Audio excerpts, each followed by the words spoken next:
My name's Amanda, and I'm coming to you from Yarnia, our store in Montclair, New Jersey. Today I have a special episode because I'm back! I just got back from 10 days in France where I went to the Knit Eat Festival in Lyon.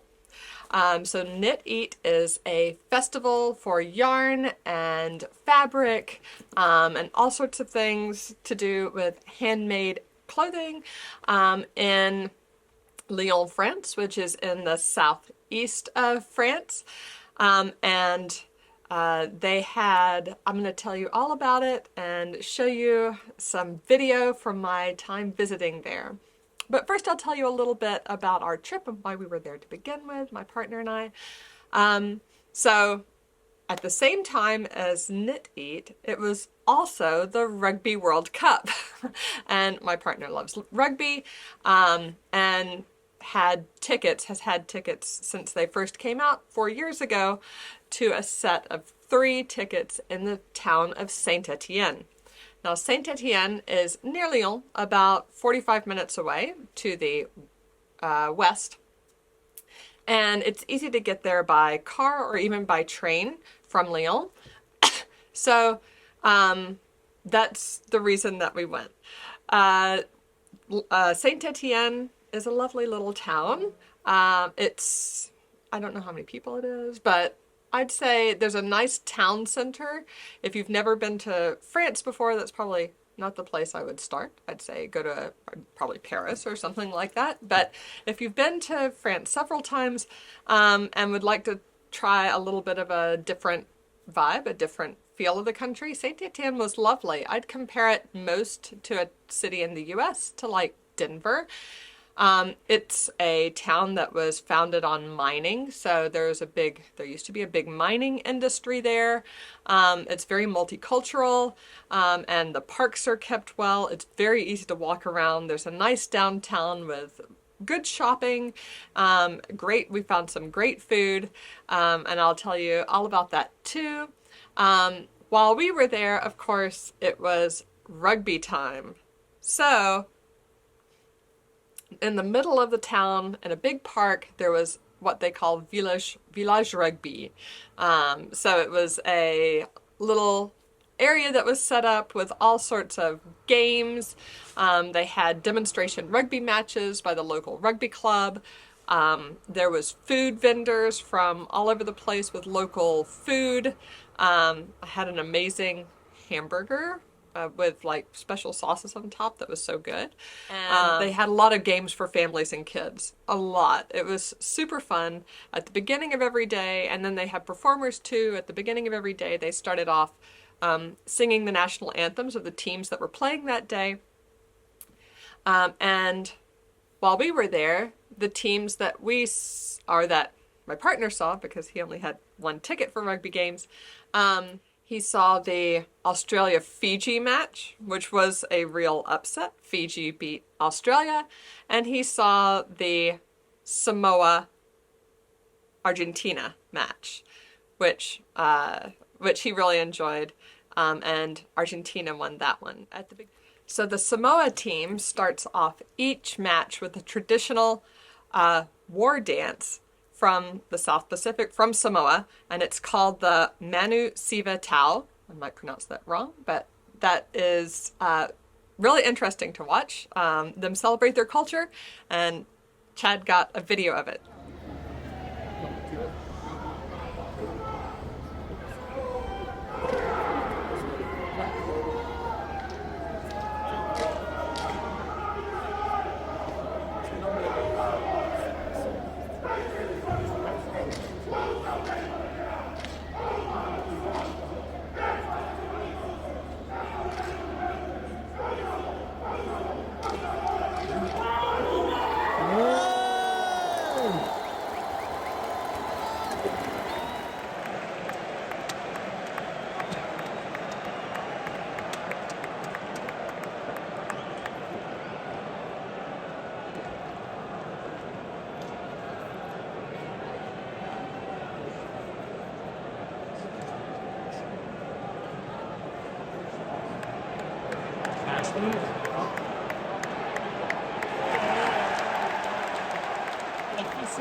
Now we had some days in Saint-Étienne between the rugby matches, so we decided to take advantage of being in the Loire Valley region and go to some wineries.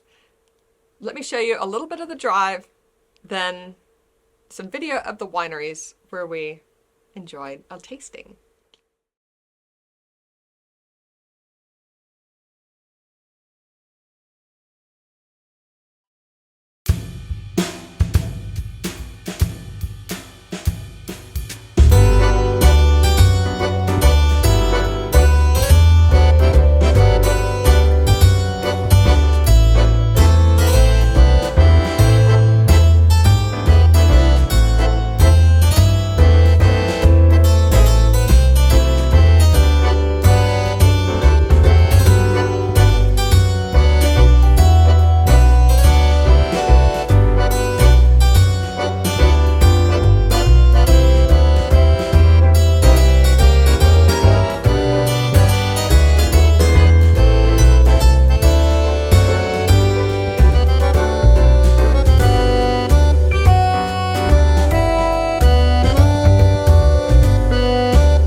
The first winery we stopped at was Domaine de Boissiet, which is a winery on the Loire River in the town of Chabanais.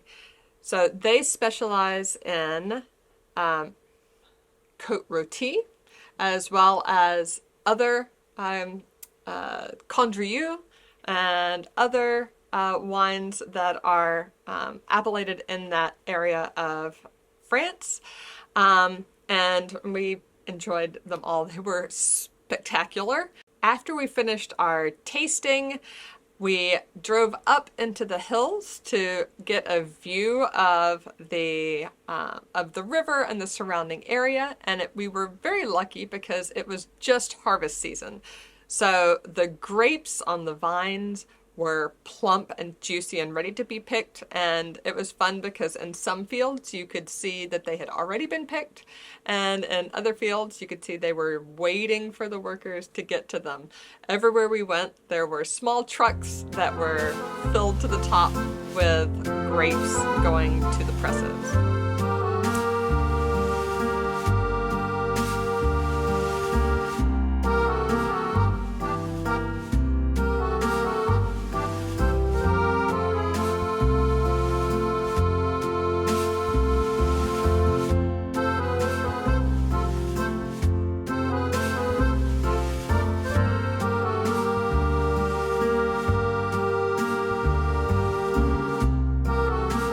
The second winery we visited was Domaine de Cordelou. So that means the body of the wolf, and that's why the wolf is their logo.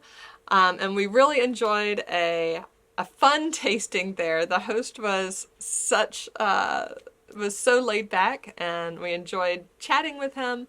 And they also have a Côte Rôtie, which we brought some home, and he let me know that, or let us know. We talked about Harry Potter a lot while we were there. I'm a Hufflepuff, but in French you say pouf souffle. So I guess my Harry Potter house is pouf souffle, and I learned that during the wine tasting.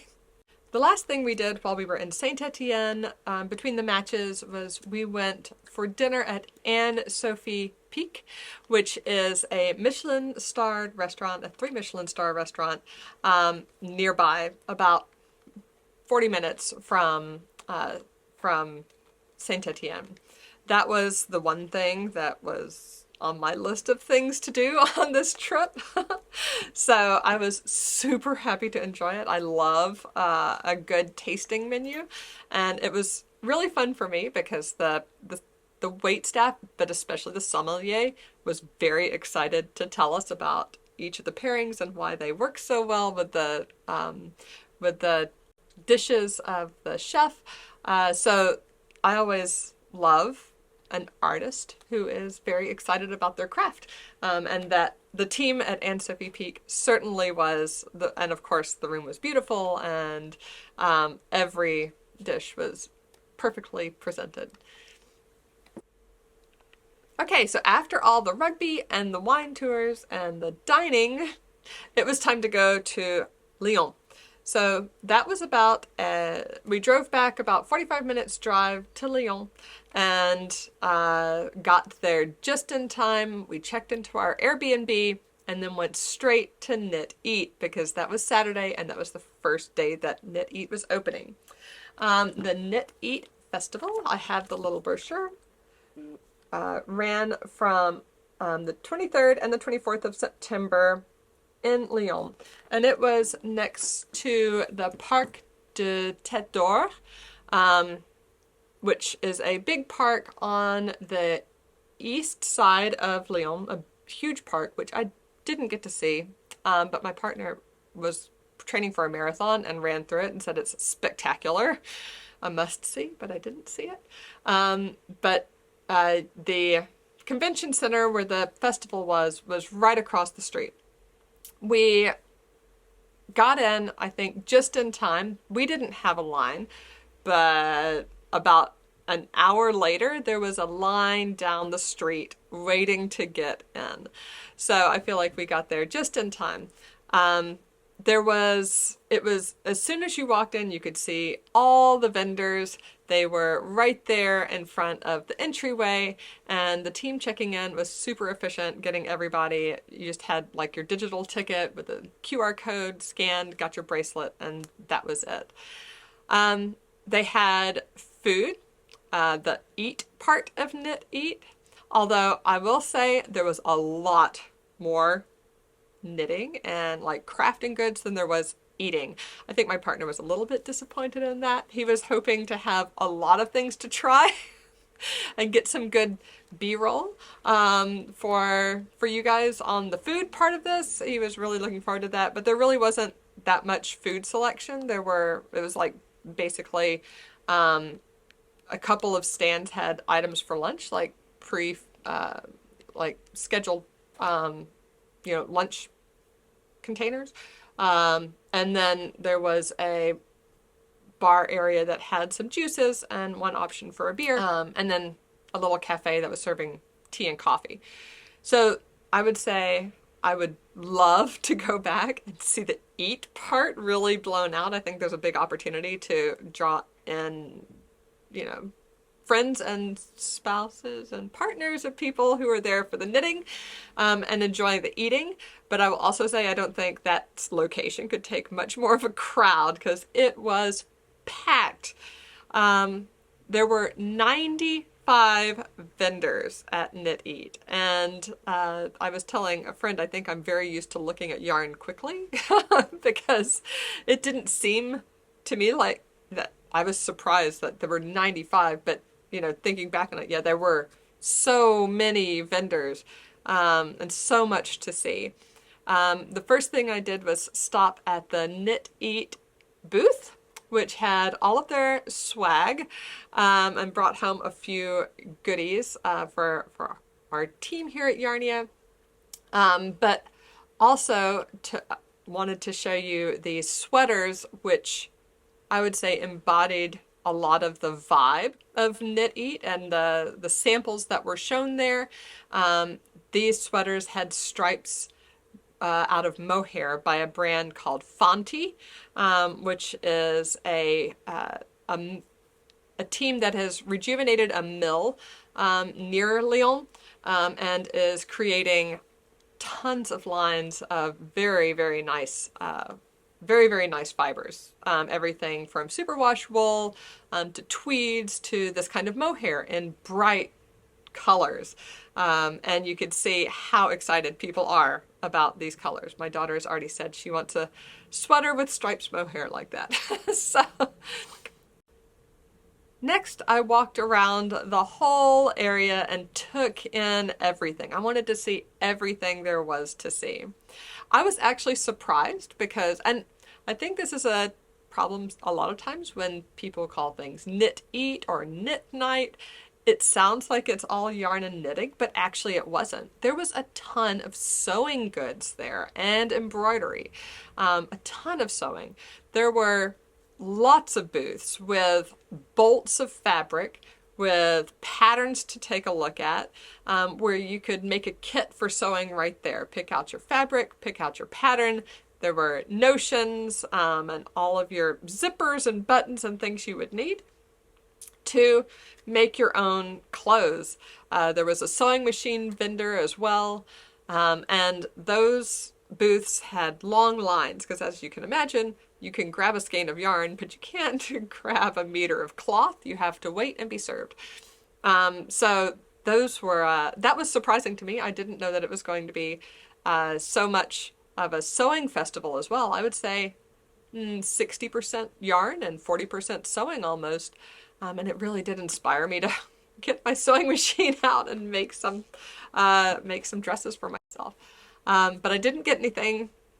I didn't get anything there. I just looked, didn't bring home. Then I really focused on the yarn. Like I said, there was a lot of mohair. Everybody, I mean, we know that's a trend here in the US, but I would say even more there. Fingering weight or lace weight yarn held double with mohair is a super trend, or anything that has mohair held double, triple, you know, in those bulkier, or to create those bulkier weights of mohair. One of the first vendors I came across was, because she was very near the food section, was Amy, our friend Amy of La Bien-Aimée. So it was so fun to see Amy and her team there. They had a gorgeous booth, and while we have a pretty broad selection of Amy's yarns here, we don't have everything, and it was really fun to take a look at all the new things that she's coming out with from her studio and get to see her. Look who I found here! Hi! Hi! Yay, it's so good to see all the things we never get to see at the store. There's my husband, Julian. Are you having a good show? Yeah, great show. Awesome. Now I'll let you take a look at some of the other vendors I came across while I was touring around Knit Eat.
goodness, aren't those yarns scrumptious?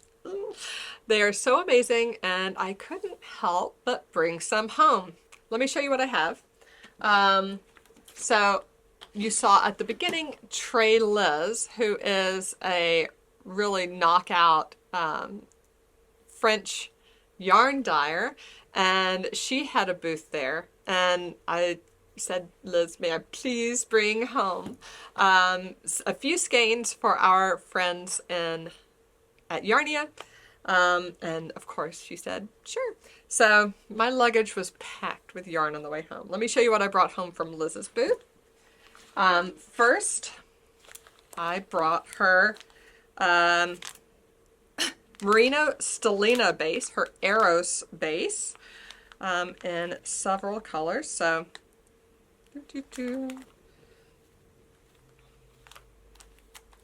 so these are her Eros base.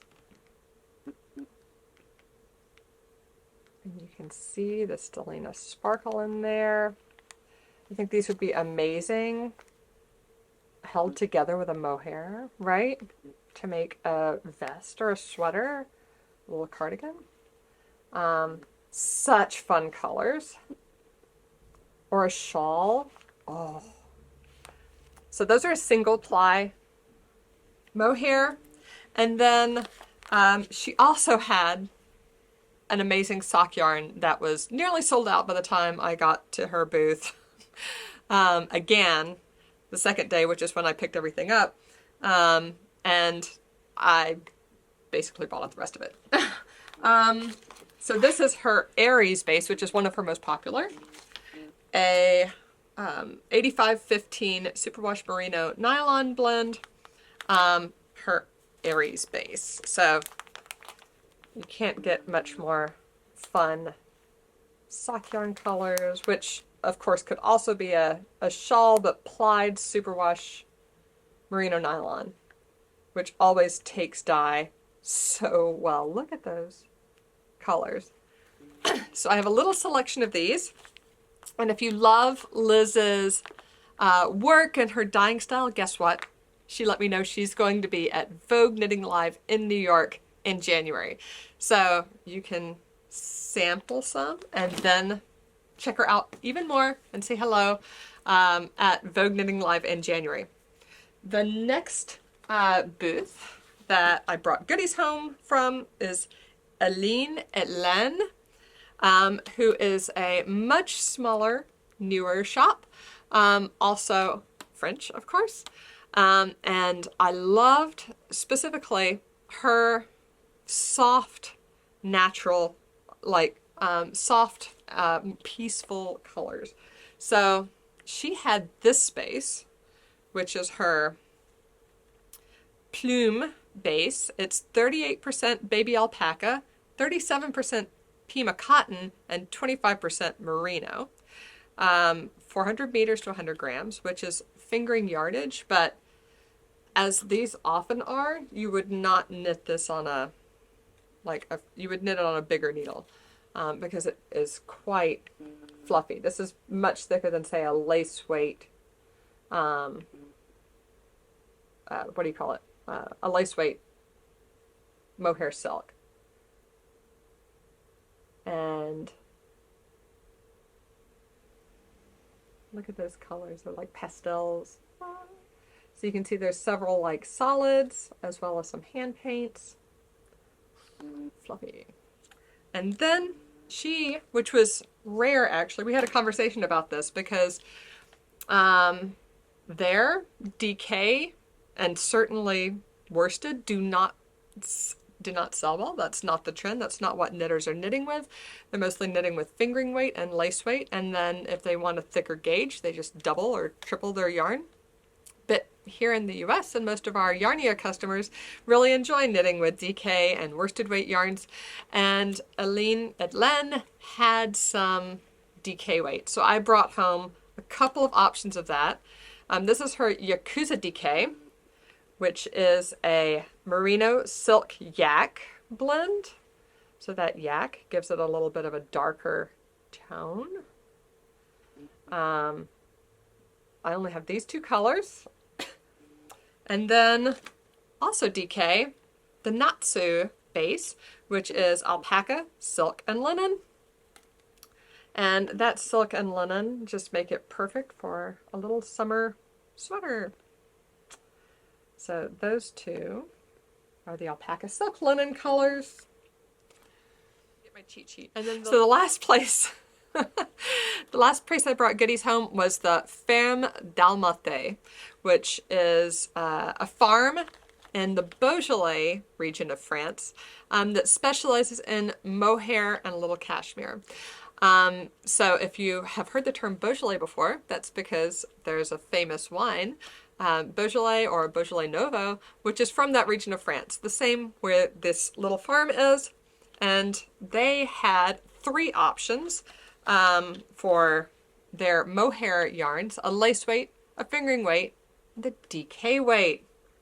So this is a DK weight silk mohair. Oops. This is a DK weight silk mohair, which they had dyed in spectacular jewel tone colors, and whew, it is 98% mohair and 2% silk. That means it uses the same diameter silk cord that they would use in a lace weight. There's just a lot more mohair in this to balance it out. So the ratio of mohair is higher because they put more mohair in with that same silk thread. But I thought these were the 5 colors I brought home. I think those are perfect autumn colors and be an amazing sweater, pullover, scarf, cowl for the fall. So those are my goodies I brought home. Stay tuned to our newsletter at shopyarnia.com. You can always scroll to the bottom and sign up for the newsletter, because we are going to have information on how, if you're interested in those, you can get your fingers on them. Obviously, while very limited supplies last, that could fit in my luggage on the way home.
last thing that we did while we were in Lyon is we were taking a break. My partner and I were taking a break after the first day of knit eat at a local pub and said, hey, there's a rugby match here in Lyon. We didn't have tickets for it, but it was the next day, Saturday night, or Sunday night.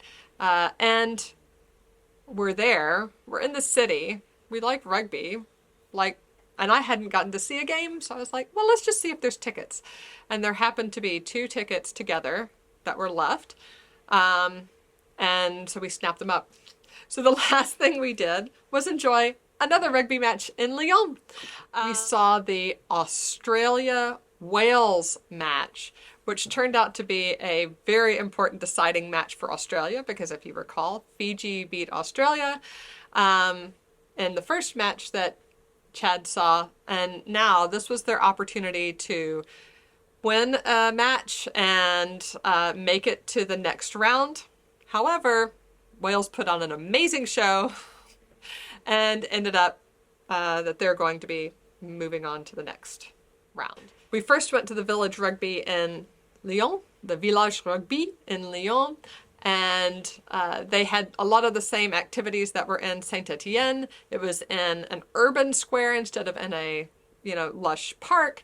But they had the local teams were playing rugby with the kids, and a lot of local food and drinks and activities for families were there. We then took the subway out to the stadium, where you can see there was a crowd of people waiting for the game. I think the stadium there was much bigger than in Saint-Étienne and seated about 60,000 people. And we really enjoyed the match. It was a fun time.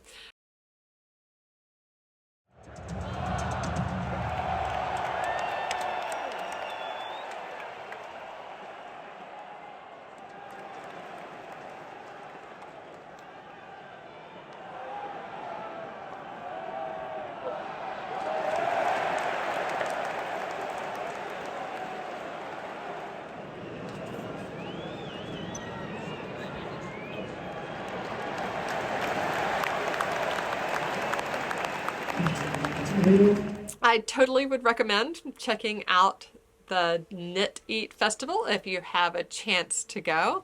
And if it's not on your list, I hope you've enjoyed getting this little virtual tour. And we'll see you next time on the Chronicles of Yarnia. Bye!